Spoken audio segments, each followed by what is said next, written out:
பயிற்சி 1.4ல இந்த வீடியோவில் 10ஆம் கணக்கினுடைய விடையை பார்க்க போகிறோம். வாங்க பார்க்கலாம். நமக்கு இந்த கணக்கில் வந்து 1800 என்ற ஒரு வர்க்கமற்ற எண் கொடுத்துருக்காங்க. இந்த வர்க்கமற்ற எண்ணை எந்த ஒரு சிறிய எண்ணால், மிகச்சிறிய எண்ணால் பெருக்கினால் அந்த 1800 என்ற எண் வந்து முழு வர்க்கமாகும் அப்படின்னு கேட்டிருக்காங்க. அதையும் கண்டுபிடிக்கணும். கண்டுபிடிச்சதுக்கு அப்புறமா அந்த எண், கண்டுபிடிக்கப்பட்ட எண்ணிற்கு வர்க்கமூலம்.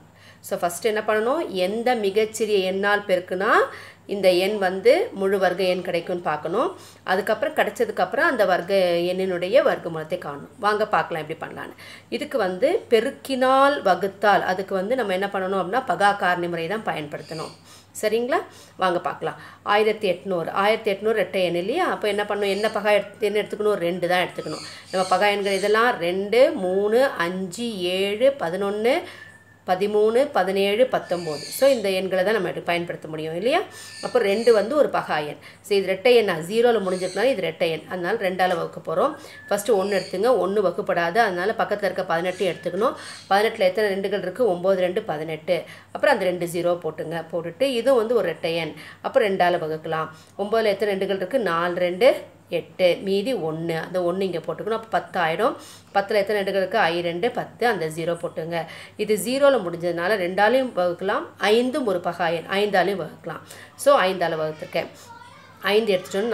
4 வகுப்படாது, அதனால் 45 எடுத்துக்கணும். 45ல் எத்தனை 5கள் இருக்குது? 9, 5, 45. அந்த 0 அப்படியே எடுத்து போட்டுக்கணும். போட்டு திருப்பி இதை வந்து 2ஆலையும் வகுப்படும், 5ஆலையும் வகுப்படும். நான் வந்து 5ஆல் வகுத்துருக்கேன்.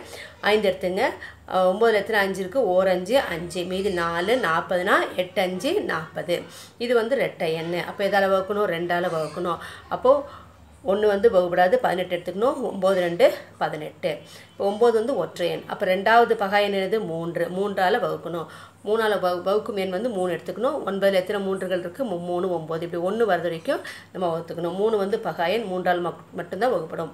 இப்போ 3ல் வகுக்கும் எண் 3 எடுத்துட்டு 3ல் எத்தனை 3 இருக்குது? 1, 3, 3 இருக்குது. 1 வரைக்கும் எடுத்துக்கணும். எடுத்துட்டு வர்க்கமூலம் 1800 இஸ் ஈக்குவல் டு இந்த வகுக்கும் எண் எல்லாத்தையும் எடுத்துக்கணும். பாருங்கள், 2 2 இருக்குது, 2ல் 3 ரெண்டுகள் இருக்குது, 2 5 இருக்குது, 2 3 தப்பு இல்லாமல் எழுதிக்கணும். 2 பெருக்கல் 2, 5 பெருக்கல் 5 பெருக்கல் 2, 3 பெருக்கல் 3. இப்போ என்ன பண்ண, நம்ம வர்க்கமூலம்னா என்ன பண்ணுவோம், 2 எண்களுக்கு ஒரு எண் எடுப்போம் இல்லையா? ஸோ இங்கே 2 இருக்குது, இங்கேயும் 2 நம்பர் இருக்குது, இங்கே 2 நம்பர் இருக்குது. ஆனால் இங்கே ஒரு நம்பர் மட்டும் தனித்து விடப்பட்டிருக்கு, ஜோடி இல்லாமல். இதுக்கு பேர் இல்லை இல்லையா? 2 நம்பர் பெருக்குனா தான் நமக்கு வந்து முழு வர்க்கமாகும். இங்கே வந்து ஒரு நம்பர் இருக்கிறதுனால இந்த நம்பர் எந்த எண் வந்து ஜோடி இல்லாமல் இருக்கோ, 2 என்ற எண்ணிற்கு ஜோடி இல்லை, அதாவது 2வது எண் இல்லை. 2 இல்லாததுனால, எனவே 2 என்ற மிகச்சிறிய எண்ணால் பெருக்கினால் அந்த 1800 என்பது முழு வர்க்க எண் கிடைக்கும். அப்போது எந்த நம்பர் ஜோடியிலோ அதால் பெருக்கணும். 1800 பெருக்கல் 2, அது 1 மட்டும் தான் தனியாக விடப்பட்டிருக்கு. மீது எல்லாம் 2 2ஆக இருக்கு இல்லையா? அது 1 தான், 1 1 இருக்குது. எது 1ஆ இருக்கோ அதை வச்சு தான் பெருக்கணும். அப்போ 1800 × 2 வந்து 3600. ஸோ 3600 என்பது ஒரு முழு வர்க்கம் எண் ஆகும். ஸோ எந்த மிகச்சிறிய எண்ணை பெருக்கணும்? 2 மிகச்சிறிய எண்ணால் பெருக்கும்போது 1800 என்ற வர்க்கமற்ற எண் வந்து முழு வர்க்க எண்ணாக மாற்றப்படுது. இப்போ இதுக்கு வர்க்கமூலம் கண்டுபிடிக்கணும். ஸோ எளிய முறையில் கண்டுபிடிச்சிக்கலாம். 2 2ஆக பிரிச்சிங்க, பின்னாடி இருந்து 2 0 2. இப்போ இது வந்து 36 வந்து முழு வர்க்க எண். அப்போ இதனுடைய வர்க்கமூலம் எது? 6 6 36. அப்போ 6 தான் அதனுடைய வர்க்கமூலம். 36இன் வர்க்கமூலம் 6. 2 0 இருந்தால் 1 0 எடுத்துக்கணும். அப்போ 3600 என்பது ஒரு முழு வர்க்க எண் கிடச்சிருக்கு. 2ஆல் பெருக்கும்போது அந்த முழு வர்க்க எண்ணின் வர்க்கமூலம் வந்து 60 ஆகும். +or - 60. நன்றி.